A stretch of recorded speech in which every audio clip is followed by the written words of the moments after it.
শেষ সময়েও বল প্রয়োগ করে থাকতে চেয়েছিলেন স্বৈরাচার খ্যাত শেখ হাসিনা। শেষ সময়ে অতিরিক্ত বল প্রয়োগ এবং আরও রক্তপাতের মাধ্যমে ক্ষমতা ধরে রাখতে চেয়েছিলেন শেখ হাসিনা। দেশ ছাড়ার আগে গতকাল সোমবার সকাল 10:30 থেকে প্রায় 1 ঘণ্টা শীর্ষ কর্মকর্তাদের চাপ দিয়েছিলেন তিনি। তবে পরিস্থিতি যে একেবারে নিয়ন্ত্রণের বাইরে সেটা তিনি কিছুতেই মানতে চাচ্ছিলেন না। পরে পরিবারের সদস্য সহ বোঝানোর পর পদত্যাগে রাজি হন। এরপর দ্রুততম সময়ে পদত্যাগ করে সামরিক হেলিকপ্টারে করে গোপনী বোন শেখ রেহানাকে সঙ্গে নিয়ে পালিয়ে যান শেখ হাসিনা। সংশ্লিষ্ট একাধিক সূত্রের কাছ থেকে শেখ হাসিনা ক্ষমতা ছাড়ার শেষ 4 ঘণ্টার একটা বিবরণ পাওয়া গেছে। সর্বশেষে পাওয়া তথ্য অনুযায়ী ভারতের ত্রিপুরা রাজ্যের আগরতলা হয়ে দিল্লি পৌঁছেছেন তিনি। সেখান থেকে তার যুক্তরাজ্যে যাওয়ার সম্ভাবনা রয়েছে। দলীয় অস্ত্রধারী কর্মীদের নামে গত রোববার দিনভর সারা দেশে ব্যাপক সংঘাত ও প্রাণহানি ঘটানোর পরেও ছাত্র জনতার আন্দোলন সামাল দিতে পারেননি শেখ হাসিনা। যদিও পরিস্থিতি উপলব্ধি করতে পেরে রোববার রাতে শেখ হাসিনাকে তার একজন উপদেষ্টা সহ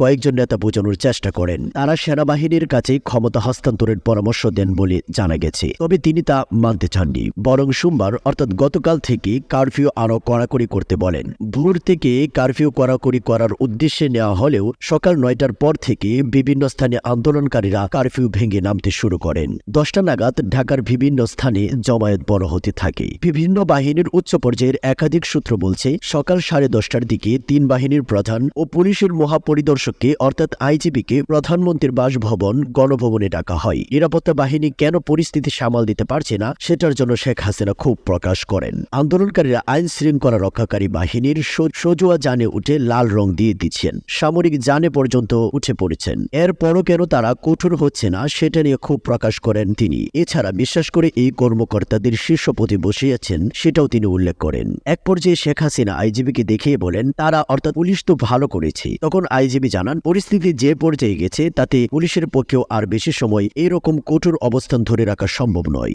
এই সময় শীর্ষ কর্মকর্তাদের পক্ষ থেকে বোঝানোর চেষ্টা করা হয় বল প্রয়োগ করে এই পরিস্থিতি সামাল দেওয়া যাবে না, কিন্তু শেখ হাসিনা সেটা মানতে চাচ্ছিলেন না। তখন কর্মকর্তারা শেখ রেহানার সঙ্গে আরেক কক্ষে আলোচনা করেন। তাকে পরিস্থিতি জানিয়ে শেখ হাসিনাকে বোঝাতে অনুরোধ করেন। শেখ রেহানা এরপর বড় বোন শেখ হাসিনার সঙ্গে আলোচনা করেন, কিন্তু তিনি ক্ষমতা ধরে রাতে অনড় থাকেন। এক পর্যায়ে বিদেশে থাকা সচিব অজেদ জয়ের সঙ্গেও ফোনে কথা বলেন একজন শীর্ষ কর্মকর্তা। এরপর জয় তার মায়ের সঙ্গে কথা বলেন। তিনি তখন একটা ভাষণ রেকর্ড করতে চান জাতির উদ্দেশ্যে প্রচারের জন্য, তবে তার সময়ের সংকীর্ণতায় আর তিনি পেরে ওঠেন না। ততক্ষণে গোয়েন্দা তথ্য আসে যে বিপুল সংখ্যক ছাত্র জনতা শাহবাগ ও উত্তরা থেকে গণভবন অভিমুখে রওনা হয়েছে। দূরত্ব বিবেচনায় 45 মিনিটের মধ্যে শাহবাগ থেকে গণভবনে আন্দোলনকারীরা চলে আসতে পারে বলে অনুমান করা যায়। ভাষণ রেকর্ড করতে দিলে গণভবন থেকে বের হওয়ার সময় নাও পাওয়া যেতে পারে। এই বিবেচনায় শেখ হাসিনাকে ভাষণ রেকর্ডের সময় না দিয়ে 45 মিনিট সময় বেঁধে দেওয়া হয়। এরপর ছোট বোন রেহানাকে নিয়ে তেজগাঁওয়ের পুরনো বিমানবন্দরে হেলিকপ্টারে আসেন শেখ হাসিনা। এখানে তাদের কয়েকটি লাগেজ উঠানো হয়। এরপর তারা বঙ্গভবনে যান। সেখানে পদত্যাগের আনুষ্ঠানিকতা শেষ করে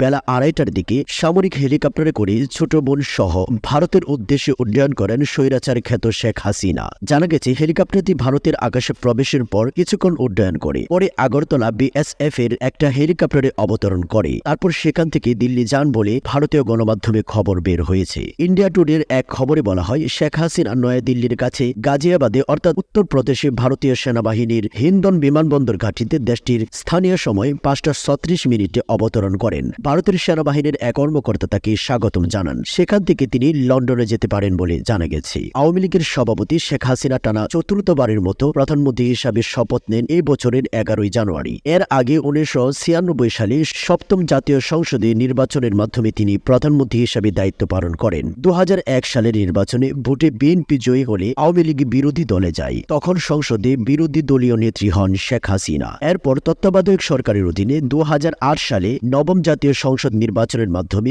জয়ী হয়ে প্রধানমন্ত্রী হন শেখ হাসিনা। 5 বছর পর 2014 সালে একতরফা নির্বাচন করেন। তাতে বিনা প্রতিদ্বন্দ্বিতায় 153 জন সংসদ সদস্য হন। ওই নির্বাচনে বিরোধী দলগুলো অংশ নেননি। শেখ হাসিনা ও তার জোট সঙ্গীরা মিলে সরকার গঠন করেন। 2018 সালে বিতর্কিত 81 জাতীয় সংসদ নির্বাচনের মধ্য দিয়ে তিনি আবার প্রধানমন্ত্রী হন। আগের রাতে ব্যালট সিল মারার ব্যাপক অভিযোগের কারণে ওই নির্বাচন রাতের ভোট নামে পরিচিতি পায়। আর চলতি বছরের জানুয়ারিতে দ্বাদশ জাতীয় সংসদ নির্বাচনে বিরোধী দলগুলো অংশ নেয়নি। নিজ দলীয় নেতাদের স্বতন্ত্র পার্টি করে ডামি প্রতিদ্বন্দ্বিতার মধ্য দিয়ে তিনি আবার প্রধানমন্ত্রী হন। এই নির্বাচনকে বিরোধীরা ডামি নির্বাচনে আখ্যা দেয়। এর 7 মাসের মধ্যে ছাত্র আন্দোলন ও গণবিক্ষোভের মুখে পদত্যাগ করে হেলিকপ্টার যোগে দেশ থেকে পালিয়ে যান শেখ হাসিনা।